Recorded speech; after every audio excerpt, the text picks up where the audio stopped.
Bonjour à tous et bienvenue. Je suis aujourd'hui avec le colonel Douglas McGregor, vétéran décoré, auteur prolifique et ancien conseiller du secrétaire à la Défense des États-Unis. C'est un plaisir de vous retrouver. Ravi d'être avec vous, Glenn. Vous avez récemment publié un article sur la crise vers laquelle se dirigent les États-Unis. Je l'ai ici. Je cite: Washington fonce vers une crise de la dette souveraine, l'escalade de guerres étrangères et des troubles potentiels sur le plan intérieur, sans voie claire pour l'avenir. Bien que le président Trump n'ait pas créé ces défis à lui seul, il porte désormais la responsabilité d'y répondre. Fin de citation. Que peut-on réellement faire à ce stade? Et pensez-vous que Trump cherche réellement à emprunter une telle voie?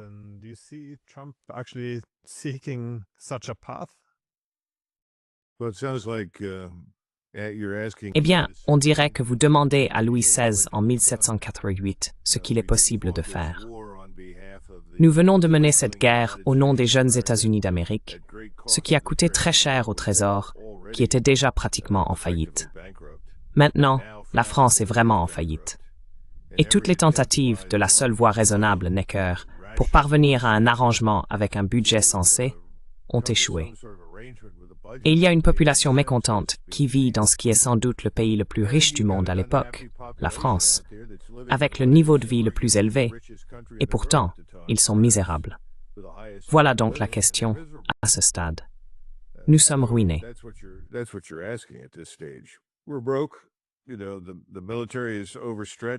Vous savez, l'armée est surmenée, épuisée, et nous n'avons pas d'autre réponse que de redoubler d'efforts et de continuer à faire ce que nous faisions déjà. C'est vraiment pour cela que j'ai écrit cet article. Il s'intitule « Le Versailles sur le Potomac ». Et c'est, vous savez, il y a toujours un problème lorsqu'on cherche des parallèles historiques, Glenn, car rien n'est jamais parfait. Mais la situation commence à prendre une tournure qui rappelle trop ce qui s'est passé par le passé.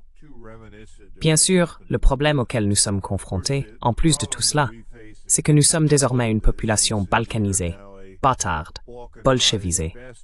Nous ne sommes plus face à une population homogène.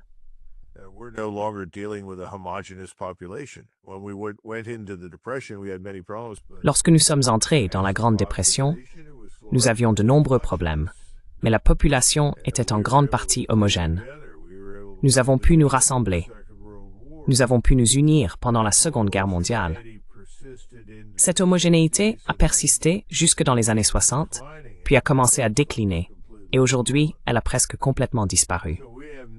Nous n'avons donc aucune idée du nombre de millions et de millions de personnes présentes dans ce pays, venues de l'étranger, d'autres endroits, principalement de ce que nous appelions autrefois le tiers-monde.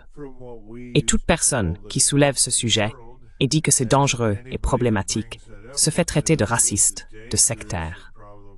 Mais en réalité, c'est un problème très sérieux.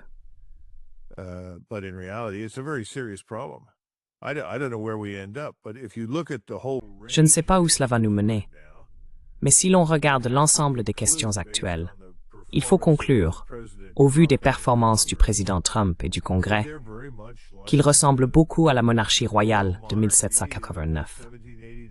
Il semble ignorer les dangers. Il semble penser qu'ils peuvent tout dissimuler, qu'ils peuvent lancer de nouvelles choses et convaincre les gens que tout va bien, alors que ce n'est pas le cas. Et qu'au final, nous pouvons continuer à nous entêter et à gérer la dette. Vous savez, nous venons d'avoir une nouvelle émission du Trésor qui n'a abouti à rien. Personne n'achète notre dette. Personne ne veut investir son argent dans les bons du Trésor. Et donc nous avons actuellement un certain nombre de stratagèmes élaborés à l'étude pour essayer, en quelque sorte, de piéger les gens afin qu'ils investissent aux États-Unis. Cela ne fonctionne pas très bien.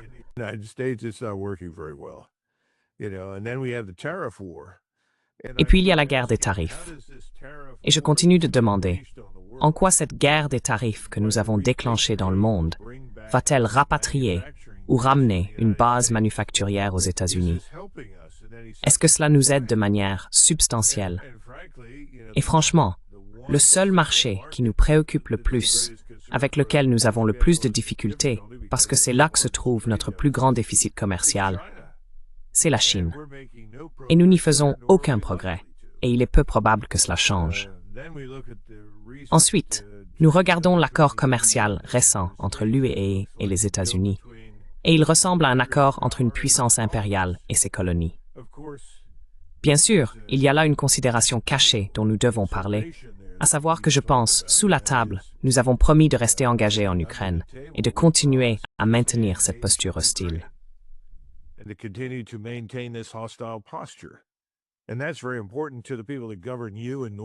Et c'est très important pour les personnes qui vous gouvernent en Norvège et pour celles qui gouvernent partout en Europe, car l'hostilité envers la Russie est la marque de fabrique du globalisme.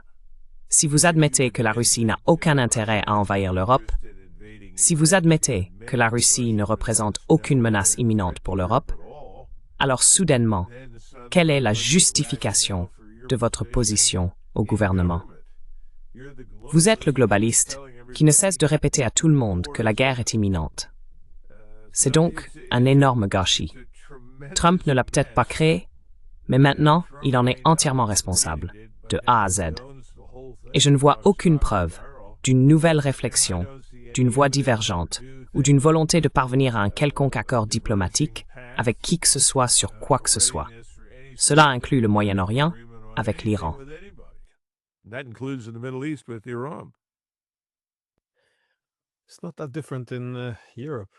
C'est pas si différent en Europe.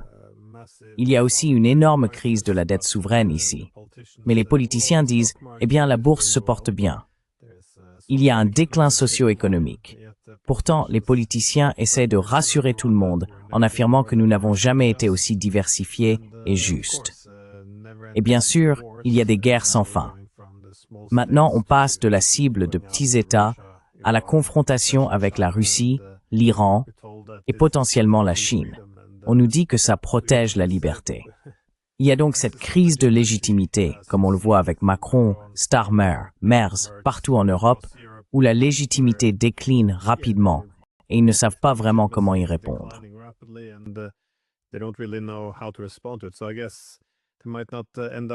Donc je suppose qu'ils ne finiront peut-être pas décapités comme lors de la Révolution française, mais ce n'est certainement pas tenable. Je voulais vous interroger sur ce à quoi vous faisiez référence. Vous avez évoqué un compromis, que cela, eh bien, je pense qu'il est raisonnable d'appeler cela une capitulation pour l'Umeomé, comparé à une relation entre un empire et ses colonies, ce qui semble également très raisonnable, puisque l'Europe n'a rien obtenu de ce qu'elle voulait et Trump a tout eu.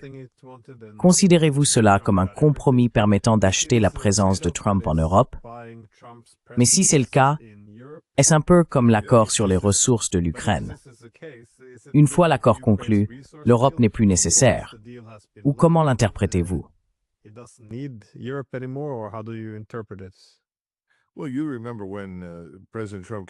Eh bien, vous vous souvenez, lorsque le président Trump est venu en visite et qu'il était aux Pays-Bas, et cet homme, Utah, l'a qualifié de « papa », ce qui, à mon avis, aurait dû être offensant pour tout Néerlandais un tant soit peu décent.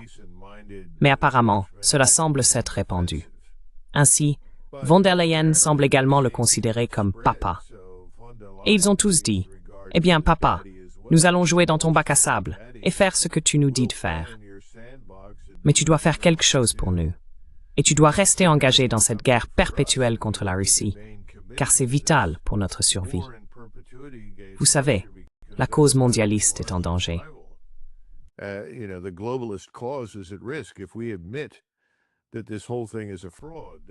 Si nous admettons que tout cela est une fraude, que la Russie n'a aucun intérêt à envahir qui que ce soit, que nous nous sommes inutilement engagés dans une désindustrialisation qui nous rend désormais dépendants de l'importation de gaz naturel liquéfié, très coûteux des États-Unis, au lieu d'acheter du gaz moins cher à la Russie, eh bien, alors nous serons évincés du pouvoir.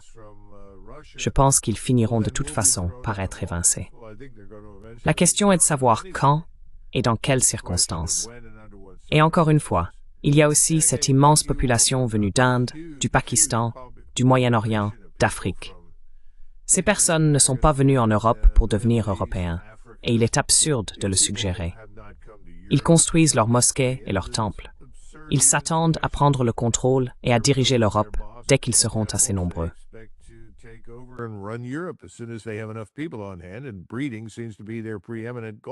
Et la reproduction semble être leur objectif principal. Alors, que va faire l'Europe? L'Europe va-t-elle se défendre? Parce qu'en ce moment, elle fait semblant d'être dépendante de nous. Si les Européens pensent que l'armée américaine va intervenir et les sauver de leur véritable ennemi, qui se trouve à l'intérieur même de leur propre pays, ils se trompent lourdement. Cela n'arrivera pas. C'est donc une situation tragique. C'est d'autant plus intéressant que, il y a 5 ans, le président Trump m'a clairement fait comprendre qu'il pensait que les Européens devaient être leurs propres premiers intervenants. Il était convaincu que la meilleure chose pour l'Europe était d'être aussi indépendante que possible en matière de capacité militaire. Il voyait cela comme un moyen d'éviter un conflit entre nous et la Russie. Mais il pensait aussi que ce serait très sain pour l'Europe de se tenir sur ses propres jambes.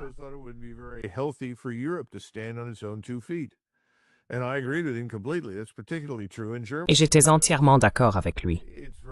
C'est particulièrement vrai en Allemagne, car il est très clair que tant que nous ne quitterons pas ce pays, il ne fera jamais grand-chose par lui-même. Il ne va pas se défendre. Il n'agira même pas pour protéger sa propre population face à ce qui se passe à l'intérieur du pays. Donc nous devons partir. Eh bien, nous venons de signer cet accord, et une partie de l'accord stipule que nous ne partons pas. Nous continuons à faire tourner 100 000 hommes vers et depuis l'Europe de l'Est, le long de la frontière. Nous maintenons toujours toutes ces installations, et comme vous le savez récemment, le nouveau commandant, le général Donahoe, qui a été l'architecte du retrait désastreux d'Afghanistan, a naturellement été récompensé, promu. Et maintenant, il parle d'attaquer Königsberg, la Prusse orientale, qui s'appelle aujourd'hui Kaliningrad.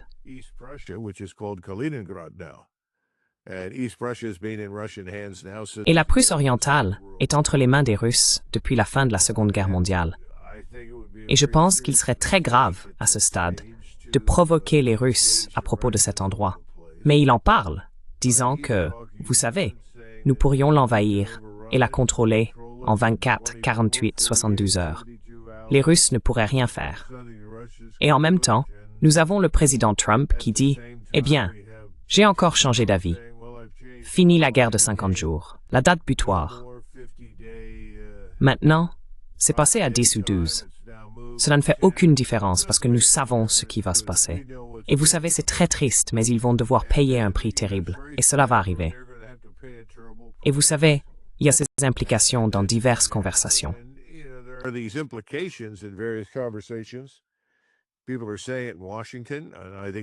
À Washington, on entend dire, et je pense que ça se dit aussi autour du président Trump, que nous pourrions en fait engager nous-mêmes les Russes avec des armes de frappe à longue portée. En d'autres termes, on pourrait voir des Tomahawks dans les airs en direction de Moscou, de Leningrad ou d'ailleurs.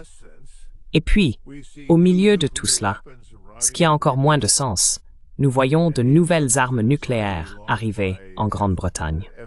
Ces armes sont conçues pour être lancées par des F-15 ou des F-35.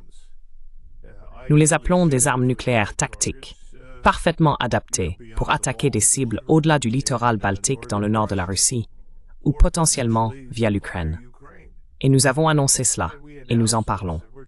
On a l'impression qu'il y a actuellement un accord universel à Washington selon lequel la façon de traiter avec la Russie est de continuer à intimider et à menacer.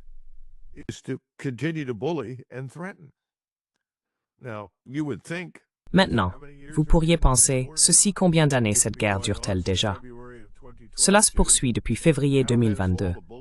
À quoi ont servi toutes ces intimidations et menaces? À rien. C'est une catastrophe. Cela a tout empiré. Alors pourquoi continuons-nous dans cette voie? Eh bien, la question suivante est, qui gouverne réellement les États-Unis? C'est ce que les gens semblent ignorer. Vous parlez du 1%. Le 1% qui possède des milliards et contrôle des milliers de milliards. Et ce 1% nous pousse à la guerre au Moyen-Orient. Il nous pousse à la guerre contre la Russie. Et ce 1% est composé, dans certains cas, d'idéologues. Ces idéologues remontent aux années 60. Susan Sontag en était un bon exemple. Elle qui disait que la race blanche en Amérique est un cancer qu'il faut éliminer.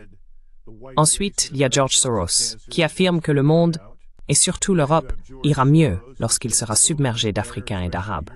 Et c'est la même chose aux États-Unis.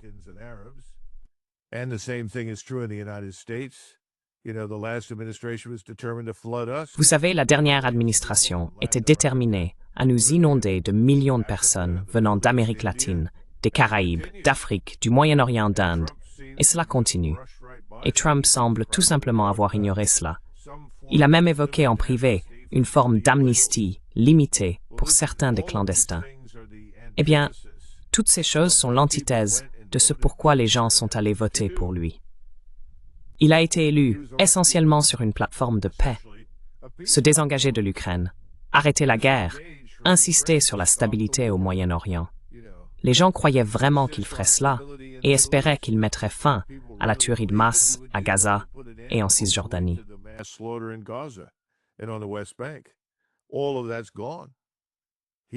Tout cela a disparu. Non seulement il applique désormais les politiques de Biden, mais il les a prolongées. Il a redoublé d'efforts et il les a aggravés. Et rien de tout cela ne nous aide. En d'autres termes, nous ne rapatrions pas la base manufacturière aux États-Unis en faisant ces choses. Ces tarifs douaniers ne vont pas permettre cela. Ces tarifs qui sont normalement conçus, comme vous le savez, en termes économiques, pour la défense. On essaie de protéger une industrie naissante que l'on veut voir croître et prospérer, etc.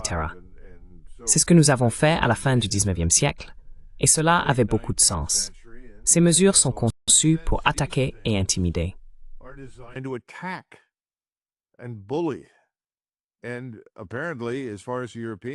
Et apparemment, en ce qui concerne les Européens, ils ont hissé le drapeau blanc assez tôt.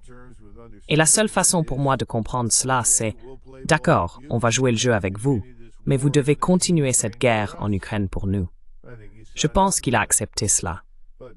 Mais la Chine, nos efforts avec la Chine ont été un échec retentissant. Et le problème, c'est que nous ne semblons pas avoir compris que les sanctions n'ont pas fonctionné. Je ne sais pas quoi dire d'autre. Je ne vois pas les droits de douane comme une source de revenus formidable pour les États-Unis. Quels que soient les profits exceptionnels que l'industrie du gaz et du pétrole va tirer de cet accord avec l'Europe, ils sont minimes.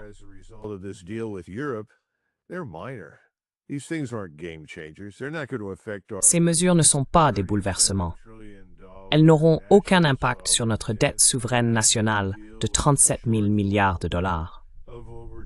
Elles ne vont pas non plus combler le déficit de plus de 2 000 milliards de dollars dans nos budgets. Et cela rejoint ce que vous disiez à propos de l'Europe. À ma connaissance, cela ne les affecte en rien de manière positive. Donc, j'attends qu'il se passe quelque chose qui va nous exploser à la figure. Et je suppose que la question est de savoir où cela va se produire en premier. Est-ce que cela se produira au sein de nos sociétés pour des raisons principalement économiques, mais aussi humaines, ou bien en Ukraine, ou encore au Moyen-Orient? Je n'en sais rien, mais quelque chose va finir par céder.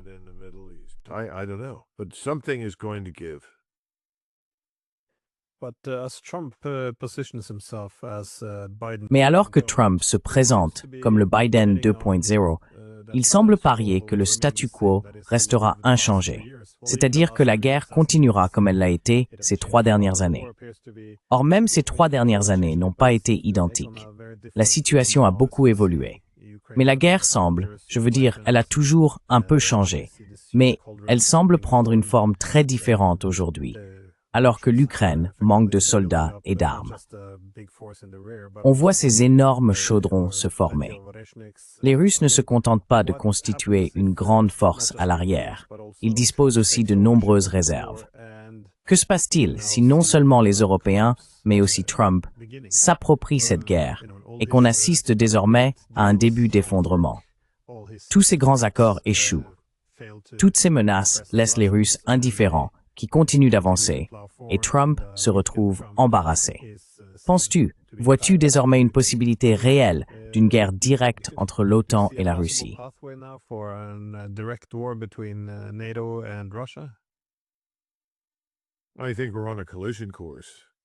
Je pense que nous sommes sur une trajectoire de collision. Je pense que c'est clairement sans ambiguïté. Si vous lisez l'article de Dmitri Trenin, il a été publié par RT en ligne et traduit en anglais. Je veux dire, il dit essentiellement que c'est ce qui s'est passé, que la Russie, qu'on le veuille ou non, est en guerre. Et cela ne change rien à ce qu'ils font. Rappelez-vous, nous avons créé cette fausse dichotomie. Nous, au sein de l'OTAN et des États-Unis, nous sommes les gentils parce que nous sommes une démocratie libérale. Eh bien, c'est une plaisanterie. Notre démocratie est une fraude. C'est l'un des sujets que j'ai abordés dans Versailles sur le Potomac. L'urne est cassée. Vous ne pouvez plus rien changer par le vote. Peu importe pour qui vous votez, vous obtenez toujours le même résultat désastreux.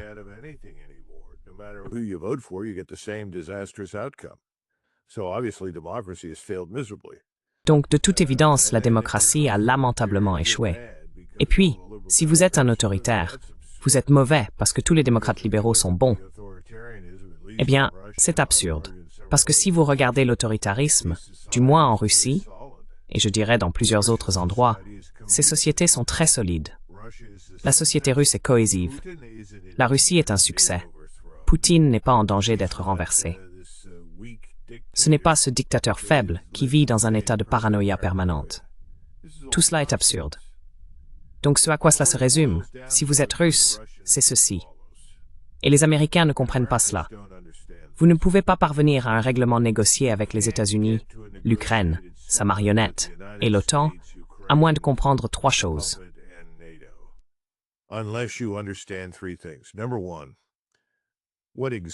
Premièrement, ce qui existe à Kiev est un cancer. C'est une tumeur sur le corps de la Russie. Cette tumeur cancéreuse doit être retirée. Et c'est ce que le président Poutine et ses forces armées font depuis 3 ans et demi, 4 ans. Ils enlèvent la tumeur. Cependant, se contenter de retirer la tumeur elle-même ne suffit pas. Il faut aller jusqu'aux marges lorsqu'on pratique une intervention chirurgicale. Il faut examiner la zone autour, les organes adjacents à l'emplacement de la tumeur. Ils doivent être pris en compte. Il faut les examiner systématiquement, et s'il y a des signes de cancer, eux aussi doivent être opérés et retirés.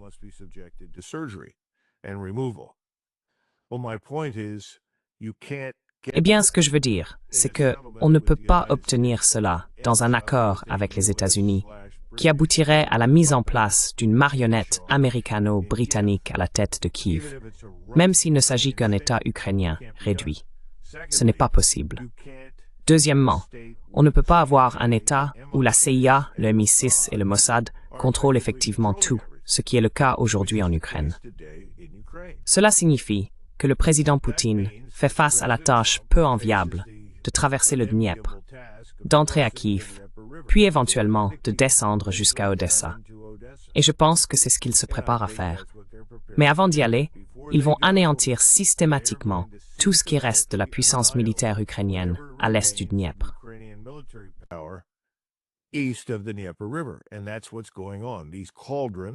Et c'est ce qui se passe. Ces chaudrons contiennent les derniers vestiges. En d'autres termes, au lieu d'une offensive éclair, cette opération ressemble davantage à un aspirateur. On utilise l'aspirateur à différents endroits pour nettoyer et éliminer l'opposition. Et souvenez-vous, le but de l'opération militaire spéciale a toujours été d'éradiquer et de détruire l'armée ukrainienne présente, à cause de son association avec le régime. C'est presque terminé. Cela va se produire très bientôt. Et ensuite, ils devront faire ce que j'ai dit. Car si vous ne le faites pas, quel que soit l'accord auquel vous parvenez, vous verrez une reprise du cancer.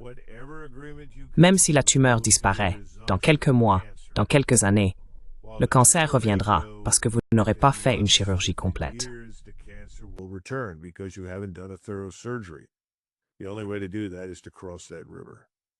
La seule façon d'y parvenir est de traverser cette rivière.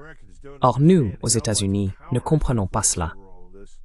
La plupart des Américains ne réalisent pas à quel point la CIA exerce du pouvoir et de l'influence sur tout cela, ni le MI6, ni le Mossad. Si vous allez au Moyen-Orient, vous voyez la même chose se produire aujourd'hui en Syrie, avec ce corridor qui part d'Israël, longe la Syrie, là où vivent les Druzes, remonte jusqu'à la région kurde, puis finalement jusqu'en Azerbaïdjan. Ce long corridor est conçu pour maintenir le flux de pétrole, de gaz et potentiellement d'autres marchandises vers Israël. Mais il sert aussi à séparer l'Iran de la Russie et à étrangler l'Iran autant que possible. Mieux encore, à le balkaniser en le morcelant. D'où l'intérêt pour une éventuelle invasion de l'Azerbaïdjan dans le nord-ouest de l'Iran.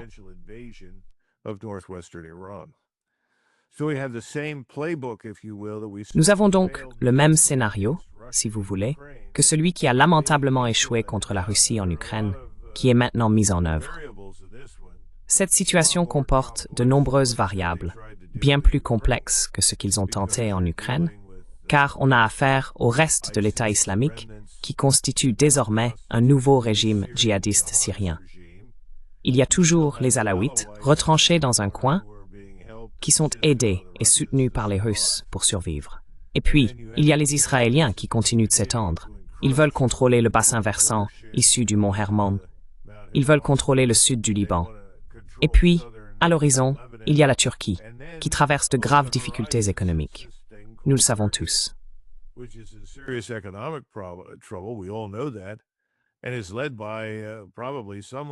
Et c'est probablement dirigé par quelqu'un qui est encore plus habile que Trump pour se vendre. Et il est sur tous les fronts de chaque problème. Il soutient Israël avec du pétrole, du gaz et de la nourriture. Et en même temps, il condamne Israël et prétend être un leader de l'islam. Mais sa situation économique est tellement mauvaise qu'il a peur que tout s'effondre s'il fait quoi que ce soit. C'est la même chose pour Sisi en Égypte. La question est, à quel moment ces questions économiques cessent-elles d'avoir de l'importance? À quel moment cela devient-il un moment émotionnel où les gens disent « Au diable tout ça, il faut se battre ». Je ne sais pas, mais je pense que ce moment approche. Et en arrière-plan, il y a aussi l'Iran, qui fait partie de la ceinture et la route. L'initiative « Une ceinture, une route ». Et ça ne disparaîtra pas. C'est un immense succès.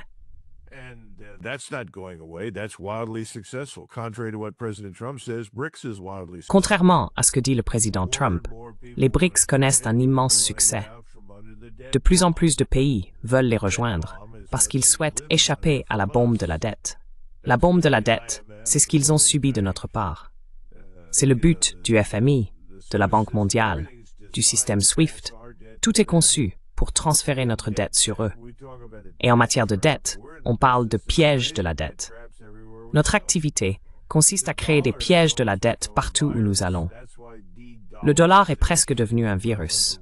C'est pourquoi la dédollarisation est bien engagée. Je ne vois donc pas comment tout cela pourrait se terminer facilement ou bien. La question est de savoir ce qui déclenchera la fin de cette longue phase de rivalité dans l'ombre et si cela aboutira à une guerre totale ou à un effondrement économique et financier complet. Je ne sais pas lequel des deux. C'est là qu'on en arrive. Qu'est-ce qui viendra en premier?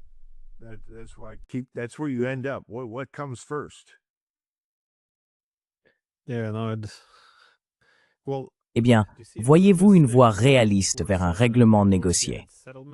Parce que les Européens semblent très réticents à réduire la pression sur la Russie, et ils sont aussi très inquiets que l'Amérique quitte l'Europe si la guerre prend fin. Zelensky ne semble pas vouloir d'un accord de paix qui n'impliquerait pas, selon ses propres mots, de continuer à faire du tort à la Russie. Quant à Trump, il paraît plus sincère dans sa volonté de voir la guerre se terminer, mais il n'y a toujours pas d'accord avec lui qui semble être permanent. Il s'agit plutôt de redistribuer les avantages et de poursuivre le conflit d'une autre manière. Je ne sais pas, mais y a-t-il une issue possible ici?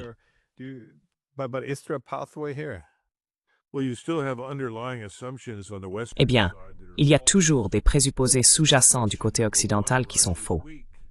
Premier présupposé, la Russie est faible, et plus cette guerre dure, plus elle s'affaiblit. Faux. Totalement faux. La Russie est aujourd'hui plus forte que jamais.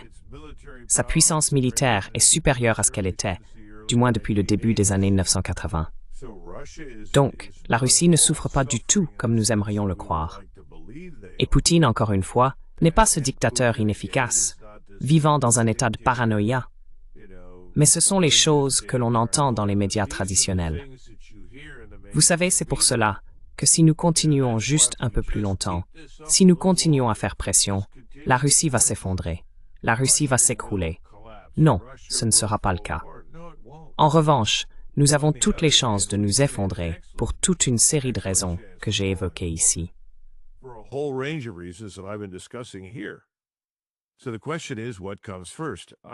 Alors la question est, qu'est-ce qui vient en premier? Je n'en sais rien. Mais la mauvaise nouvelle, c'est qu'en Occident, les gens continuent de croire à ces absurdités. Quelqu'un a dit, eh bien, nous allons tirer 100 Tomahawks et cela changera la donne pour les Ukrainiens. Mais il ne reste presque plus d'armée. Les quelques personnes qui restent sont, comme vous l'avez souligné, rassemblées et détruites dans ces chaudrons. Je ne vois rien de positif se passer en Ukraine concernant les hommes sur le terrain, armés de quelque manière que ce soit, et tirer des Storm Shadow, des missiles Taurus ou, Dieu nous en préserve, des Tomahawks. Tout cela vise à provoquer les Russes. Et c'est parce que les gens pensent, eh bien, si nous les provoquons et qu'ils nous répondent, nous pourrons vraiment leur faire mal. Vous savez, quelqu'un m'a montré les statistiques sur les défenses aériennes intégrées.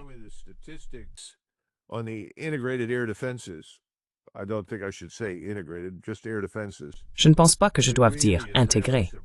Simplement des défenses aériennes que nous et les Israéliens avons fournies dans la région pour protéger principalement Israël, évidemment. Eh bien, leur efficacité est d'environ 35%. On ne peut pas survivre à des attaques de missiles lorsque seulement 35% des missiles qui vous visent sont détruits. Et c'est pourquoi l'Iran est aujourd'hui dans une bien meilleure position qu'il y a seulement quelques mois. Il dispose désormais de défenses aériennes intégrées, et elles s'améliorent de jour en jour.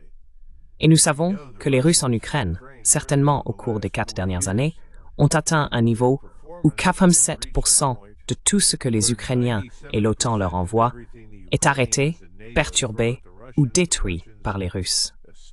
C'est remarquable. Nous n'avons pas une telle capacité. Donc, quand on commence à parler de provoquer les Russes, quel est votre plan lorsque les Russes ripostent?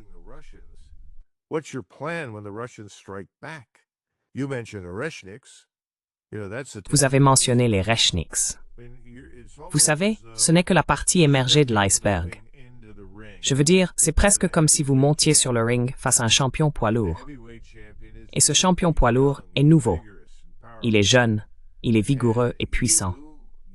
Et vous vous considérez comme un champion poids lourd, mais votre titre remonte à 30 ans. Vous n'êtes plus jeune ni vigoureux, et vous n'êtes pas gonflé de muscles, mais vous pensez l'être. Comment pensez-vous que cela va se terminer? C'est un peu comme aller affronter Mike Tyson. Et du côté occidental, c'est l'amateurisme. Nous ne savons pas ce que nous faisons. La rationalité exigerait une approche totalement différente. Et c'est pour cela que les gens ont voté pour Trump. Parce que Trump a reconnu tout d'abord que nous ne pouvons pas continuer à dépenser sans compter.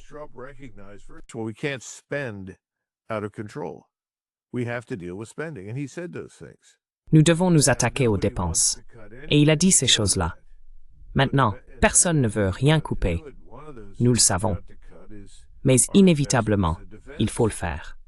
Et l'une des choses que nous devons réduire, ce sont nos investissements dans la défense, qui ont été, à bien des égards, de mauvais investissements.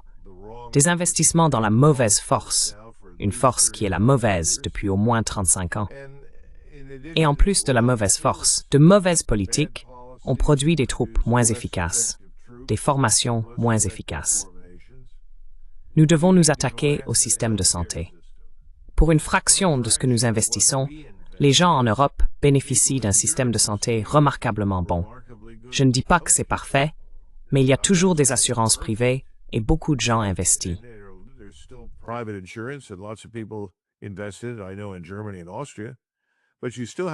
Je sais qu'en Allemagne et en Autriche, vous avez encore un assez bon système de santé de base.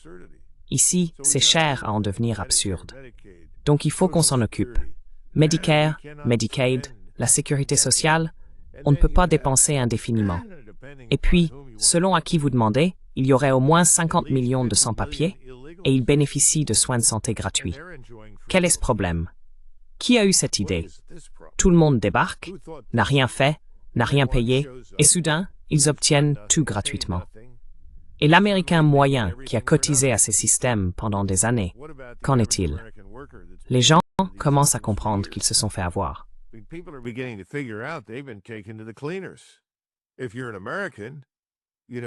Si vous êtes Américain, vous savez que vous arrivez toujours en troisième position dans n'importe quel débat.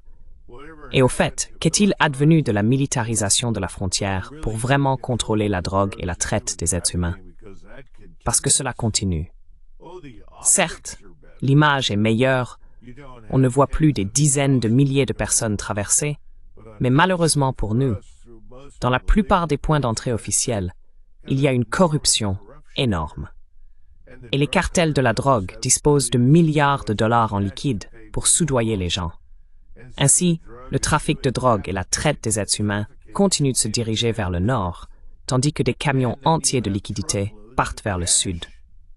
C'est incroyable, ce qui se passe. Donc, nous n'avons pas résolu ces problèmes.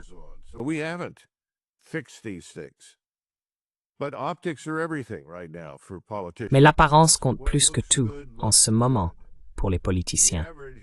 Si ça a l'air bien, c'est que ça doit l'être. L'Américain moyen est crédule, mais il ne l'est plus autant qu'avant. Il commence à poser des questions plus difficiles. Donc si l'on regarde la fragilité de notre économie, les fondamentaux sous-jacents ne sont pas bons. Et si quelque chose devait mal tourner à l'échelle de 2008, ce que tout le monde prédit, Jamie Dimon a déclaré qu'il s'attendait à une crise majeure dans un avenir très proche, qui pourrait même être pire que la dépression de 1929. Eh bien, ce sont des paroles assez sombres venant de Jamie Dimon. Ce n'est pas exactement quelqu'un qui crie au feu dans un théâtre.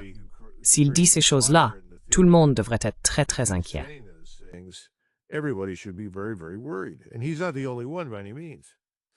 Et il n'est certainement pas le seul. Ce que je veux dire, c'est que nous nous engageons sur une voie très très dangereuse.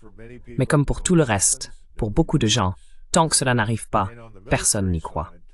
Et du côté militaire, entendre quelqu'un comme ce général Donahoe faire ses remarques imprudentes sur l'attaque de l'enclave russe de Kaliningrad est de la folie. Mais il est aligné avec Trump. Tout le monde se livre à des menaces et à de l'intimidation. Je ne le vois pas réussir. Et d'ailleurs, son influence sur la conduite des opérations ukrainiennes a été tout sauf bénéfique, car nous avons réexaminé cela. On dirait que plus on échoue, plus on progresse.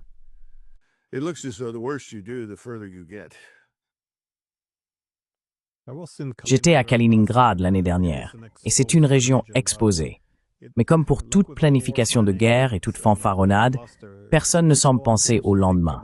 C'est-à-dire, jusqu'où la Russie sera-t-elle réellement capable ou disposée d'aller? Vont-ils envahir directement le territoire russe?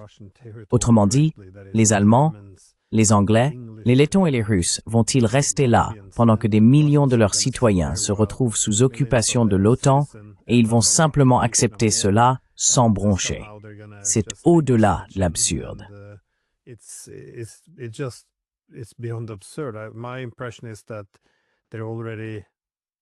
Mon impression est qu'ils deviennent déjà moins tolérants envers les libertés que l'OTAN a prises ces dernières années en attaquant la Russie. C'est pourquoi je me demande si cela est réellement tenable, car le statu quo ne va pas rester ainsi. Je pense qu'à mesure que les Russes gagnent en Ukraine, ils seront très attentifs aux possibles escalades de l'OTAN en réaction. Et je ne pense pas que leur premier réflexe sera de se soumettre et de montrer qu'ils ont trop peur de riposter.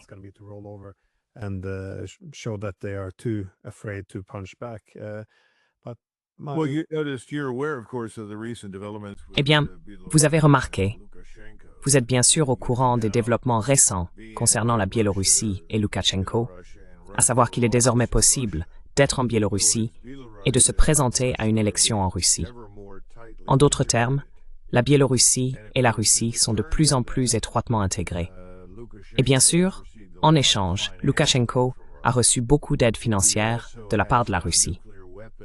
Il y a aussi maintenant des armes nucléaires russes en Biélorussie, qui sont contrôlées par des Russes, mais elles sont là pour le rassurer que son pays est protégé.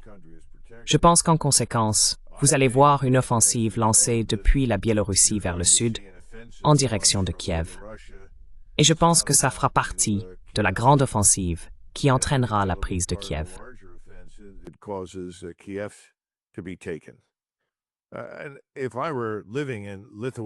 Et si je vivais en Lituanie, en Lettonie, en Estonie ou en Pologne, je serais très préoccupé par ces remarques dangereuses que Donohue a faites au sujet de Kaliningrad.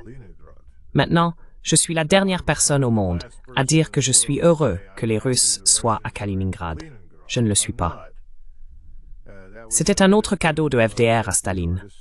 Staline a simplement demandé en passant, « Eh bien, nous sommes à la frontière de la Prusse orientale. Si nous la prenons, pouvons-nous la garder ?» Et FDR a répondu, « Eh bien, bien sûr, pourquoi pas ?» C'est donc devenu très important pour les Russes. Mais ce n'était pas nécessairement dans l'intérêt de l'Occident à ce moment-là que les Soviétiques la conquièrent. Et soit dit en passant, elle était sur la table des négociations pour être vendue par Gorbatchev au chancelier Kohl.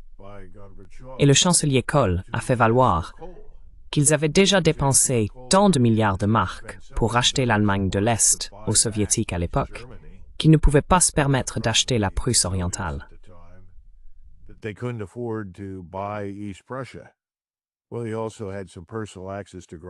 Eh bien, il avait aussi des comptes personnels à régler. Il ne se souciait pas de la Prusse orientale parce qu'il venait de la Rhénanie. C'est une autre histoire, malheureusement. Mais il y avait des occasions de faire les choses différemment. Mais le fait est que, maintenant, c'est fait. C'est un fait accompli. Ce n'est pas quelque chose pour lequel on va faire la guerre. Tout le monde l'accepte, mais apparemment, tout le monde ne l'accepte pas soudainement. Et vous voyez, cela nous ramène à la position dans laquelle se trouvent les Russes. Aujourd'hui, vous dites une chose, demain vous en dites une autre. Que devons-nous croire? Quand saurons-nous que ce que vous dites est réel? Donc je pense qu'à ce stade, Moscou ne croit plus grand-chose de ce que nous disons, nous tous. Ce qu'ils ont décidé de faire, c'est de se préparer au pire. Et tu sais, Glenn, nous ne sommes pas préparés au pire en Occident. Glenn, we are not prepared for the worst in the West. Oh, I couldn't agree more. I want to have as a last Oh, question of the je ne pourrais pas être plus d'accord. J'aimerais poser une dernière question. Que se passe-t-il avec Zelensky en ce moment? Il semble être un peu tombé de son statut de héros qu'il avait auparavant en Occident. Je veux dire, maintenant, évidemment, tous les médias se sont retournés contre lui. Et puis il y a cette discussion sur le fait que, enfin, des rumeurs du moins, les Américains envisageraient de le remplacer. Même l'UE, qui saluait Zelensky comme s'il était leur roi, a menacé de couper les financements à l'Ukraine s'il ne rentrait pas dans le rang. Comment interprétez-vous cette situation? Est-ce pour redistribuer un peu les cartes, ou est-ce pour préparer le terrain à une possible négociation de paix, ou s'agit-il simplement de mettre quelqu'un de plus obéissant en place?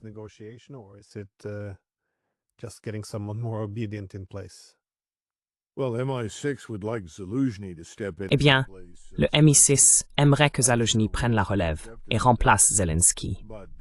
Je suis sûr que nous serions réceptifs à cela, mais ce serait juste une autre marionnette.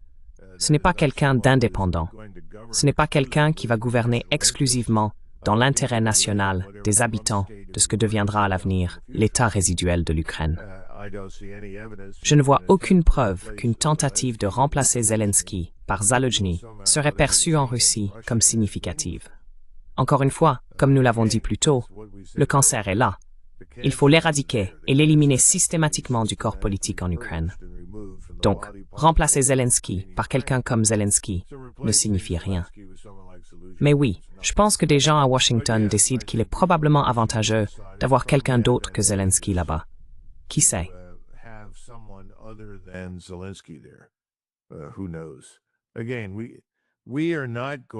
Encore une fois, nous n'allons pas abandonner ce jeu d'ingérence, de perturbation et de subversion que nous menons avec nos services de renseignement.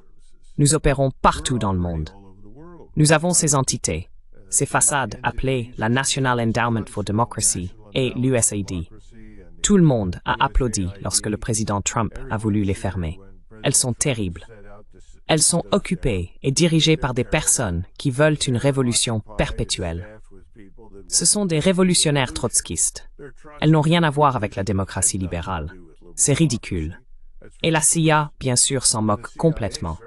Ces entités sont là pour créer un conflit permanent destiné à renforcer et consolider l'Occident.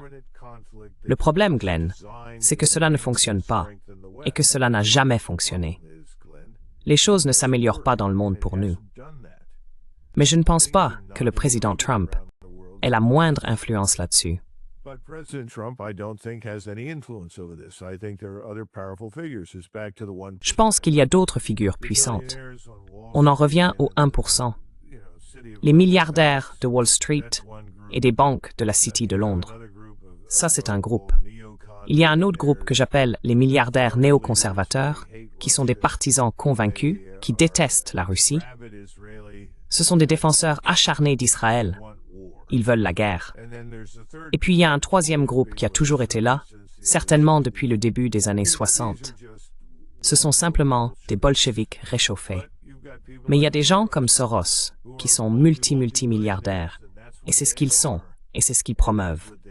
Balkanisation, bolchevisme, bolchevisation, chaos. Et ils pensent que c'est la voie du succès. Peut-être devrions-nous les appeler des anarchistes. Je ne sais pas comment les appeler.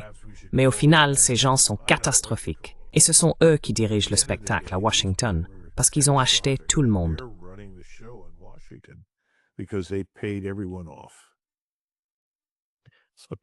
Donc, selon vous, le mandat démocratique de Trump ou ses promesses électorales n'ont plus aucune importance pour eux désormais. Eh bien, je pense que c'est une question morte. C'est une lettre morte. N'essayez même pas de l'ouvrir. Et il y a le problème Epstein, qui refait maintenant surface. Certains espèrent que l'exposition de la supercherie russe va détourner une partie de l'attention du problème Epstein. Le problème, c'est qu'Epstein n'est pas si unique. Je veux dire, il était en fait un proxénète de haut niveau, avec de nombreux services de renseignement intéressés par ses produits. Le terme moins poli que nous utiliserions à Philadelphie, où j'ai grandi, c'est qu'il est un macro. Il a gagné beaucoup d'argent, et il a aussi été soutenu parce que ce qu'il offrait en tant que proxénète, ou macro, c'était du chantage.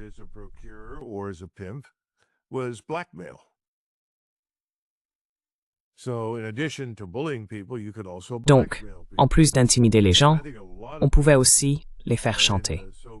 Je pense qu'il y a beaucoup de gens dans les soi-disant dossiers Epstein. Je pense que ça traverse les lignes partisanes. Cela a beaucoup à voir avec la quantité d'argent que l'on possédait, et il proposait le produit le plus ancien et le plus attrayant qui soit. Et ça a marché. Et à un moment donné, cela va sortir.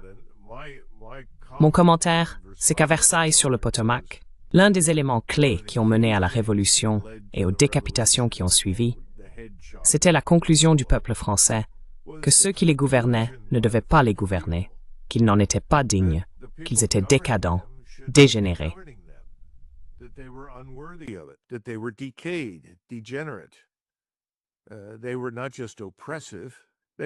Ils n'étaient pas seulement oppressifs, ils étaient moralement en faillite. Et Louis XVI a été le dernier de la lignée, parce que les gens lui ont accordé le bénéfice du doute. Or, il s'avère que Louis XVI n'était pas si mauvais que ça. C'était en réalité un homme très bon. Il était simplement inefficace. Il ne savait pas ce qu'il faisait. Dans ce cas, Louis XVI ressemble à tous les autres. Et je pense que c'est là la grande déception à mesure que nous avançons. Surtout pour ceux qui ont voté pour le président Trump, de découvrir que cet homme n'est finalement pas différent de ceux contre qui nous avons voté. On revient au parti unique.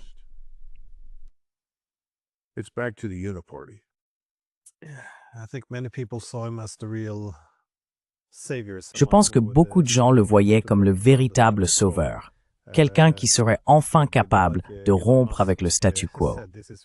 Un peu comme l'a dit Elon Musk, c'est l'élection la plus importante. C'est la dernière chance de reprendre le pays.